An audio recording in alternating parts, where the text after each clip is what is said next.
नमस्कार दोस्तों, मैं हूं विजय कोहली।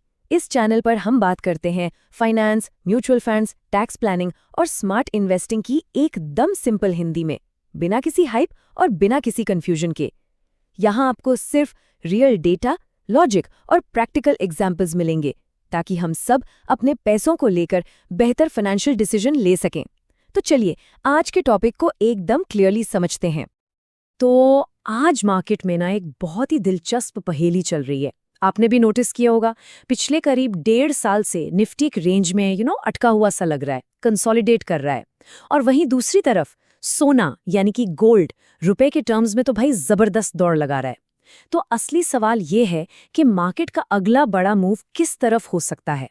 क्या निफ्टी अपनी ये चुप्पी तोड़ेगा या फिर सोना अपनी ये रेस जारी रखेगा? बस इसी पहेली को आज हम डेटा की मदद से सुलझाने की कोशिश करने वाले हैं। हम ये समझेंगे कि निफ्टी और गोल्ड के बीच का ये जो रिश्ता है, ये हमें क्या बताने की कोशिश कर रहा है। क्या इतिहास में ऐसा पहले भी हुआ है, और अगर हाँ तो उसके बाद मार्केट ने कैसा बिहेव किया, और सबसे ज़रूरी बात, हम उस इतिहास से सीखकर आज अपने इन्वेस्टमेंट्स के लिए क्या बेहतर फैसले ले सकते हैं। तो इस पूरे एनालिसिस के लिए हम एक बहुत ही पावरफुल टूल का इस्तेमाल करेंगे जिसे कहते हैं निफ्टी टू गोल्ड रेशियो। अब सुनने में ये थोड़ा कॉम्प्लेक्स लग सकता है, पर है ये बहुत ही सिंपल। आप बस इसे एक तराजू की तरह सोचिए। एक पल्ले पर हम निफ्टी को रखते हैं और दूसरे पर सोने को। ये रेशियो बस हमें ये बताता है कि इस वक्त तराजू किस तरफ ज्यादा झुका हुआ है। तो ये रेशियो हमें बताता क्या है? ये हमें ये बताता है कि निफ्टी 50 इंडेक्स की एक यूनिट से हम गोल्ड की कितनी यूनिट्स खरीद सकते हैं। मतलब सीधे शब्दों में कहें तो ये इक्विटी और गोल्ड की रिलेटिव परफॉर्मेंस को नापता है। जब ये तराजू स्टॉक्स की तरफ ज्यादा झुकता है तो इसका मतलब है कि वो सोने के मुकाबले सस्ते और ज्यादा आकर्षक हो रहे हैं। और जब ये सोने की तरफ झुकता है तो भाई सोना ज्यादा चमक रहा होता है। जैसा कि आप यहाँ देख सकते हैं, जब ये रेशियो ऊपर जाता है तो इसका मतलब है कि निफ्टी गोल्ड से बेहतर परफॉर्म कर रहा है। अब इसका ये मतलब बिल्कुल नहीं है कि गोल्ड गिर रहा है, नहीं, बस निफ्टी उससे ज्यादा तेजी से बढ़ रहा है। और जब रेशियो नीचे आता है तो इसका मतलब है कि गोल्ड निफ्टी से बेहतर कर रहा है। सिंपल। और अब आता है इस पूरे विश्लेषण का सबसे चौंकाने वाला पॉइंट। अभी करंटली ये निफ्टी टू गोल्ड रेशियो 2.0 के नीचे आ गया है, और ये एक हिस्टोरिकली मतलब ऐतिहासिक रूप से बहुत ही निचला स्तर है। ये एक ऐसा लेवल है जहां मार्केट ने पहले भी कई बार बहुत ही अहम मोड़ लिए हैं। तो चलिए अब जरा इतिहास के पन्ने पलटते हैं और देखते हैं, जब जब ये रेशियो इस क्रिटिकल लेवल पर, इस 2.0 के लेवल पर पहुंचा है, तब तब मार्केट में आखिर हुआ क्या है? क्या कोई पैटर्न है जिसे हम पहचान सकते हैं? चलिए देखते हैं। डेटा तो बहुत कुछ कहता है।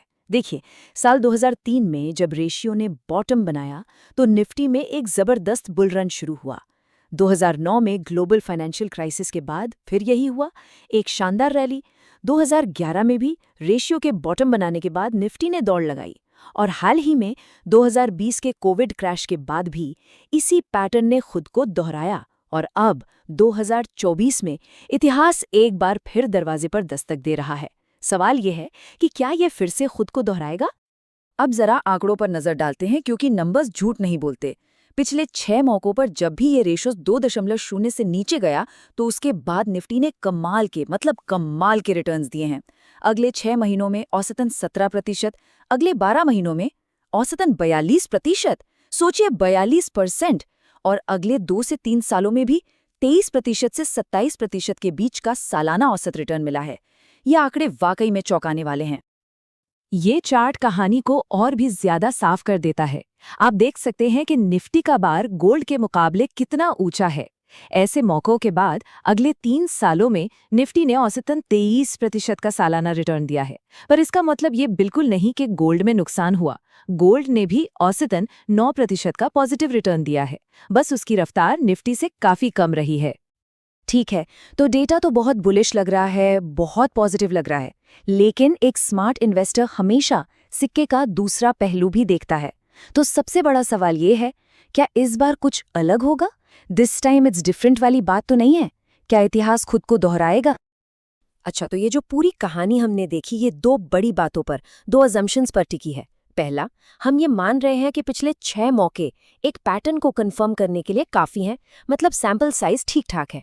और दूसरा, हम ये मान रहे हैं कि गोल्ड में जो अभी ये तेजी है वो एक सामान्य साइकिल का हिस्सा है, ना कि कोई सदी में एक बार होने वाली कोई बड़ी घटना। लेकिन क्या होगा अगर हम एक बड़े ग्लोबल बदलाव के मुहाने पर खड़े हों? मान लीजिए अगर अमेरिकी डॉलर का रुतबा रिजर्व करेंसी के तौर पर कम हो जाए या कोई बहुत बड़ी जियोपॉलिटिकल घटना हो जाए। ऐसी सिचुएशन में ये ऐतिहासिक रेशियो शायद काम न करें और हमारा पूरा विश्लेषण गलत साबित हो सकता है। ये एक रिस्क है। और इसी से जुड़ी एक दिलचस्प थ्योरी है जो डेटा पर आधारित नहीं है, बल्कि एक एक्सपर्ट आलोक जैन की निजी राय है। उनका मानना है कि जब तक डोनाल्ड ट्रंप ऑफिस से बाहर नहीं जाते, गोल्ड की तेजी जारी रह सकती है। अब देखिए, ये सिर्फ एक थीसिस है और वो खुद मानते हैं कि ये गलत भी हो सकती है। लेकिन अगर ये सच होती है तो निफ्टी को गोल्ड को आउट परफॉर्म करने के लिए सच में कोई कमाल करना होगा। तो अब हमारे पास एक तरफ ऐतिहासिक डेटा है जो निफ्टी के लिए बहुत पॉजिटिव है, और दूसरी तरफ कुछ रिस्क हैं, कुछ अनिश्चितताएं हैं। तो ऐसे में एक इन्वेस्टर के लिए सही स्ट्रैटेजी, एक स्मार्ट स्ट्रैटेजी क्या होनी चाहिए? इसका जवाब छिपा है एक स्मार्ट स्ट्रैटेजी में, और वो स्ट्रैटेजी इस स्लाइड पर एकदम साफ है। सोचिए, अगर ये रेशियो काम करता है और इतिहास खुद को दोहराता है तो आपका इक्विटी एलोकेशन आपको जबरदस्त रिटर्न देगा। और अगर ये रेशियो फेल हो जाता है और गोल्ड की तेजी जारी रहती है तो आपका गोल्ड एलोकेशन आपके पोर्टफोलियो को एक शील्ड की तरह प्रोटेक्ट करेगा, उसे सुरक्षा देगा। तो यहाँ से सबसे बड़ी सीख जो कि टेक अवे है वो ये है कि आपको सिर्फ बैटिंग या सिर्फ बॉलिंग पर दांव नहीं लगाना है। आपको एक ऑलराउंडर टीम बनानी है, और आपके पोर्टफोलियो का वो ऑलराउंडर है इक्विटी और गोल्ड का एक बैलेंस्ड एलोकेशन। यही चाबी है।